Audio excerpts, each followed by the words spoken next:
Santiago বার্নাব্যুতে নিজের প্রথম মৌসুম শেষ না হতেই ছুঁয়ে ফেলেছেন ক্রিস্টিয়ানো রোনালদোর রেকর্ড, যাকে শৈশব থেকেই নিজের আদর্শ মানেন কিলিয়ান এমবাপ্পে। খুব শিগগিরই হয়তো পর্তুগিজ তারকার ৩৩ গোলের রেকর্ডকে ছাড়িয়েও যাবেন। রোনালদোর মতো এমবাপ্পেও রিয়াল মাদ্রিদের কিংবদন্তি হতে পারেন বলে মনে করেন কোচ কার্লো আনচেলত্তি। গত গ্রীষ্মে প্যারিস সেন্ট জার্মেই থেকে মাদ্রিদে যোগ দেন এমবাপ্পে। শুরুতে কিছুদিন সংগ্রাম করলেও ধীরে ধীরে মানিয়ে নিয়ে ধারাবাহিকভাবে দারুণ ফুটবল খেলে যাচ্ছেন।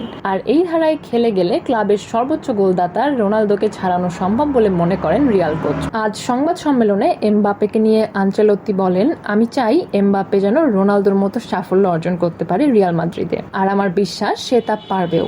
এর মানে সে রিয়াল মাদ্রিদের কিংবদন্তি হয়ে উঠবে, যেমনটি রোনালদো হয়েছেন। রোনালদো 2009 সালে ম্যানচেস্টার ইউনাইটেড থেকে রিয়ালে যোগ দেন। এরপর 2018 সালে ক্লাব ছাড়ার সময় সর্বোচ্চ 450 গোলের মালিক ছিলেন। রিয়াল মাদ্রিদের হয়ে তার প্রথম মৌসুমে তিনি 35 ম্যাচে 33 গোল করেছিলেন। এদিকে 26 বছর বয়সী এমবাপ্পে গত শনিবার লা লিগায় লেগানেসের বিপক্ষে জোড়া গোল করে রোনালদোর রেকর্ড ছোঁয়ার মুহূর্তকে খুবই বিশেষ বলে মন্তব্য করেছেন। তিনি বলেন, আমরা জানি রোনালদোর রিয়াল মাদ্রিদের জন্য কি অর্থ বহন করে।